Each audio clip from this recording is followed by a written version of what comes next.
hoy vamos a estar hablando sabemos que hemos estado hablando de la alimentación, cómo mejorar nuestra relación con ella, y hoy nos vamos a estar centrando en dejar de sentir culpa al comer. Vimos que todo depende de cómo interpretamos y qué pensamientos tenemos, qué creencias tenemos respecto a la comida, y muchas veces puede llegar a ser un tormento, muchas veces puede llegar a crearnos ser disfuncionales en diferentes áreas por esta parte de tener una mala relación con la comida. Entonces vamos a estar viendo este tema en detalle. El café de la salud mental se toma aquí. Soy Gio, founder de Be Mindful y Serena Mentes, psicóloga clínica, conferencista con maestría en terapia cognitivo-conductual y mindfulness. Este es un espacio de psicología donde podrás descubrir, sanar y evolucionar. Exploremos el bienestar desde la raíz. Bienvenida, Hanna. Hola Gio, hola a todos ustedes también. Muchas gracias por acompañarnos en este nuevo episodio. Y sí, el día de hoy vamos a estar hablando acerca de la culpa al comer, que es un tema importantísimo y que la realidad es que la mayoría de las personas lo llegamos a experimentar.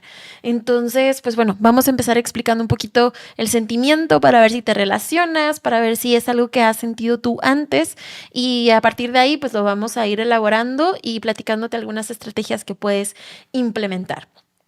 Entonces, la culpa al comer es esta sensación que tenemos de haber hecho algo malo al momento de haber consumido algún alimento o incluso alguna cantidad específica de alimentos, ¿no?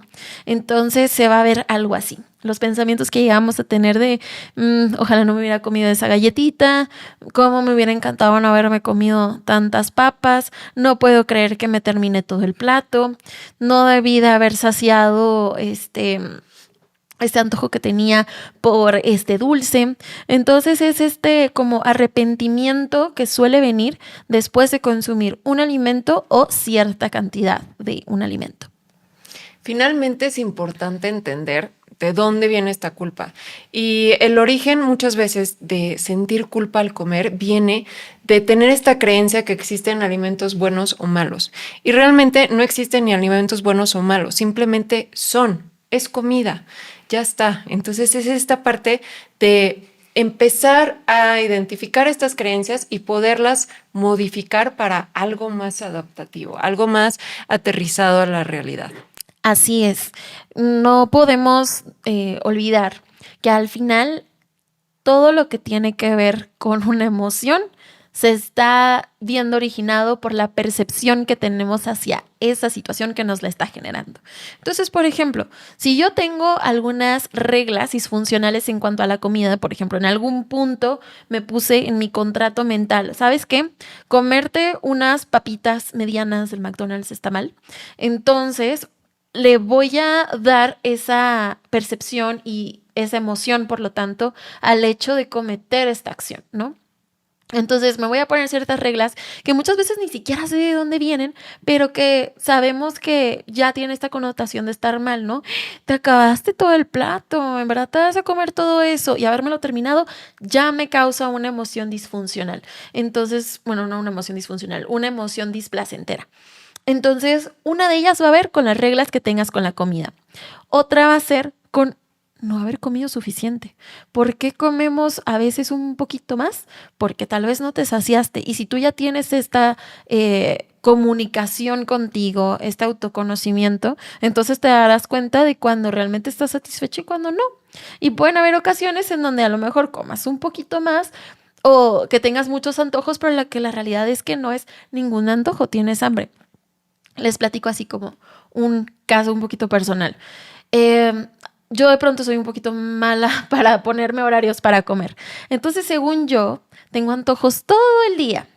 La realidad es que ya pensándolo, no es que tenga antojos todo el día, es que tengo hambre, porque en ningún momento me senté a comer una comida completa, sino que todo el día he estado picando por estar tan ocupada o por tener una agenda tan ajetreada. Entonces, ahí es como esa diferenciación de que tal vez ni siquiera es un antojo, tal vez es que tienes hambre y es importante que te sientes a cumplir con esa necesidad que tienes. Otra puede ser el perfeccionismo y que de pronto el hecho de haber quebrantado esta regla sea lo que te haga sentir tan mal. Por ejemplo, ay, no, si estoy ayunando, ¿no? Esto que se usa mucho. Híjole, comí antes de las 11 de la mañana. Entonces, pues esto me hace sentir como que fallé, como que hice las cosas mal y ahora esto es lo que me hace generar esta sensación de culpa. Y la otra es que a lo mejor, como lo hablábamos en el episodio pasado, pues no estamos comiendo con atención de lo que estamos comiendo en el momento. Entonces, de pronto, por ejemplo, pasa mucho en el cine, ¿no? Que estamos comiendo, comiendo y comiendo palomitas y de la nada metemos la mano y ya no hay. Entonces, no me di cuenta de en qué momento me terminé las palomitas. Y este sentido de no estar presente es muchas veces lo que nos causa culpa, como decir, híjole, ¿en qué momento me acabé todo este bote y ahora no hay? O la última pudiera ser que las decisiones que estás tomando con la comida no tienen mucho sentido con los objetivos que tienes contigo. Entonces, por ejemplo, si tú sabes que estás cansada, si tú sabes que después de las 6 de la tarde tomar café no es algo que te haga bien y te estás tomando un café a las 8 de la noche, que eso te haga sentir culpa porque sabes que te va a afectar y que tal vez no puedas descansar por la noche. Entonces, estas son algunas de las razones por las cuales podemos llegar a sentir culpa.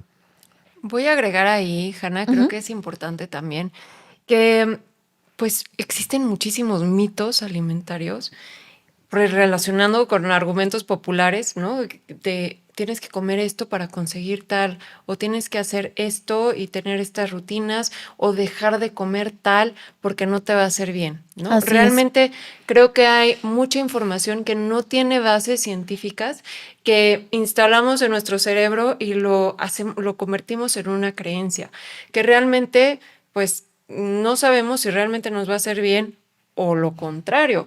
Volvemos con el ejemplo de ortorexia que hablábamos en episodios anteriores, que es de esta parte de ser como muy obsesivo con toda la comida saludable. Hay personas que por comer todos 100% saludables, pues tienen una desnutrición Así o es. les falta algo en específico que realmente eso tampoco es sano. Ujú. Entonces, cuando nos vamos de un polo y nos obsesionamos con irnos a ese extremo, pues tampoco es algo que nos beneficia en ningún área, ¿no? La persona que todo el tiempo está fijándose en las etiquetas de los productos, personas que ven el menú y checan qué ingredientes tiene y si tiene un poquito de leche o un poquito de, no, por decir algún ejemplo, Ujú. entonces ya no lo voy a comer porque me va a hacer daño de forma inmediata. Entonces es más mi angustia y es más la emoción que me está generando previa que el malestar, que ese poquito de leche que incluye el ingrediente como tal, ¿no? Entonces es esta parte también de encontrar un equilibrio y conocer mi cuerpo, qué realmente me cae bien, qué no me cae bien. Y de esta manera no obsesionarnos con la comida. Así es, creo que hay muchas creencias y muchas reglas, como lo hablábamos hace rato, que nunca cuestionamos. Por ejemplo, en mi casa siempre hubo leche deslactosada. Y si iba a algún lugar y no había leche deslactosada y entonces tenía que tomar leche entera, me sentía súper mal porque sentía que había hecho algo malo, cuando la realidad es que yo ni siquiera sabía si la leche entera me hacía mal o no. La realidad es que nomás me dejé guiar por una regla que se impuso en la casa de que la leche deslactosada es mejor que la leche entera y que es más saludable y que es más sana y que si tomas leche entera entonces va a pasar algo, ¿no? Entonces hay que cuestionarnos mucho. ¿Con qué alimentos sientes incomodidad? ¿Con qué alimentos te sueles restringir más? ¿A qué alimentos incluso les tienes miedo? Y empezar a cuestionar las ideas que son precedentes de estas emociones displacenteras que estás sintiendo en cuanto a la comida. Creo que es importante, y aquí es un ejercicio que hacemos en sesión, hacer una lista de todos esos alimentos que te generan algún tipo de culpa o Así te es. generan Ujú. algún tipo de malestar, llámese ansiedad, llámese arrepentimiento, etcétera. Entonces, de esa lista que realices de todos esos alimentos que te generan culpa, jerarquizarlas de la que más a la que menos, para posteriormente hacer un ejercicio de exposición, obviamente supervisado con un especialista y obviamente de forma muy, muy gradual, baby Justo. steps, pasito a pasito, desde ver ese alimento que tanto miedo te da o tanta culpa te da y empezar a reconciliarte con esa comida. Entonces, siempre es importante el poder tener un acompañamiento con algún profesional en el área. Así es. Incluso muchas veces lo que se va a explorar, o generalmente lo que se va a explorar es, ya que tienes tu lista, ok, ¿cómo describirías tu relación con ese alimento? ¿Y cómo, de dónde crees que aprendiste acerca de esa relación con el alimento, ¿no? Y muchas veces vamos a ver que no fui yo la persona principal que tuvo un problema con él, sino que es un problema heredado, por así decirlo.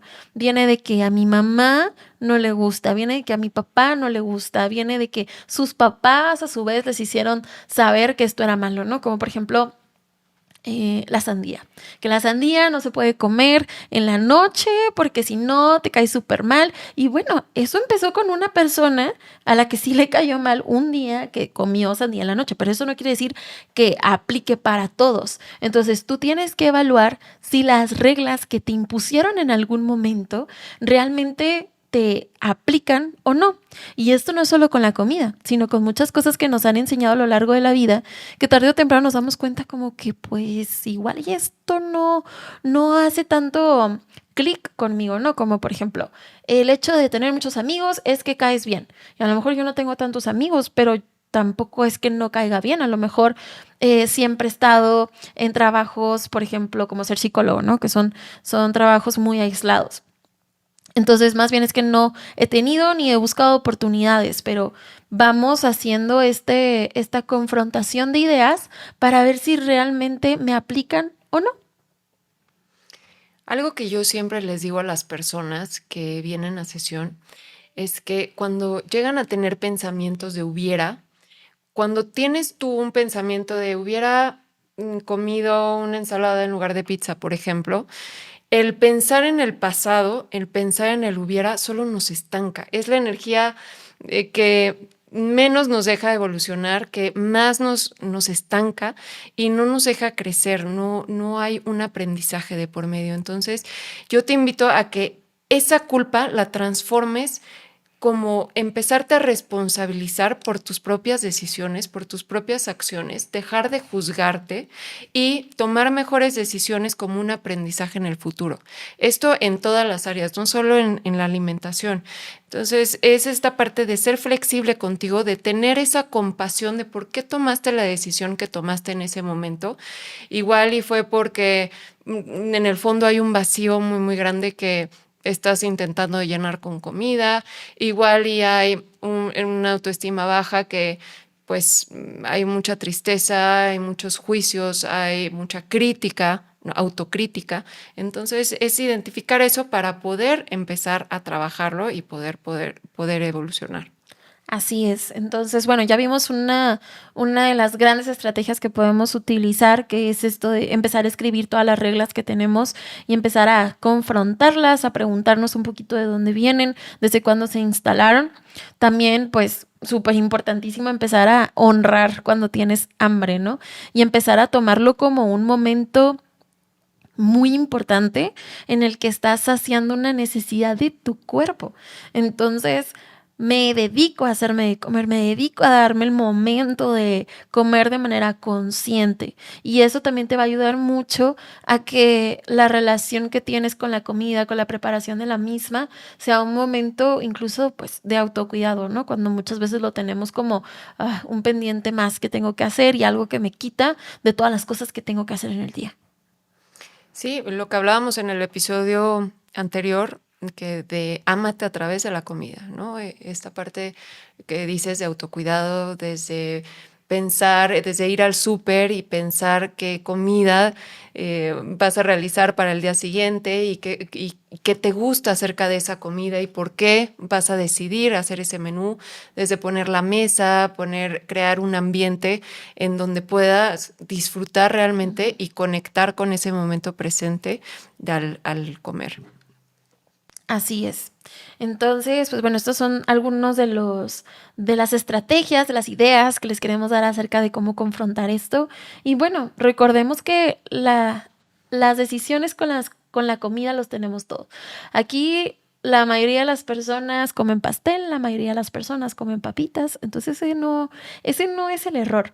El tema es por qué elijo lo que elijo comer, por qué siento que de pronto lo que elijo comer se sale un poquito de mis metas o de mis objetivos, cómo es que me planteé esas metas, esos objetivos con la comida, qué puedo hacer diferente la siguiente vez que coma para sentirme mejor en mi relación con la comida. Y realmente esto es lo que te va a ayudar a tener una mejor relación. No la evitación, no la restricción, sino justamente el aprender a convivir con estos alimentos.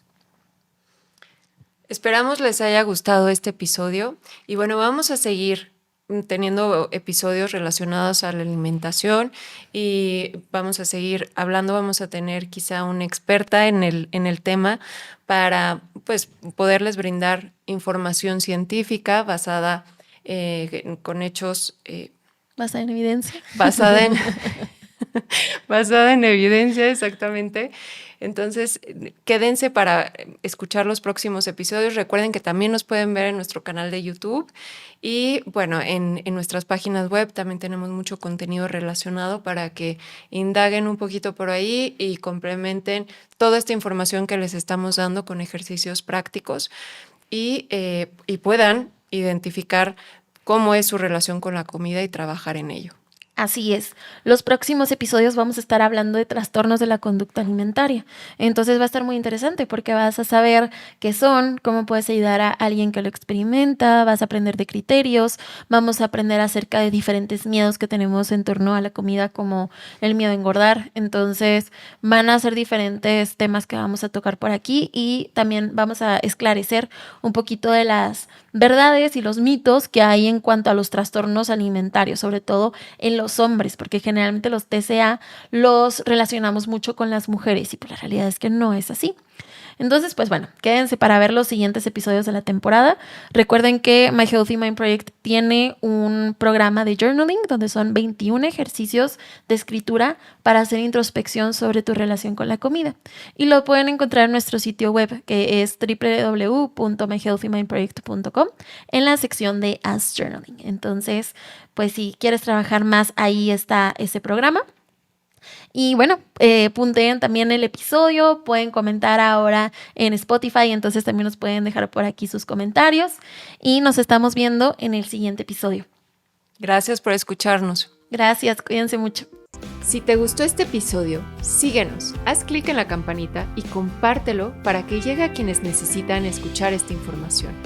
Si quieres saber más sobre nuestras terapias, conferencias, colaboraciones y otros servicios, escríbenos a info@bemindful.com.mx. Síguenos en nuestras redes sociales y encuentra nuestro rincón de recursos gratuitos en www.bemindful.com.mx.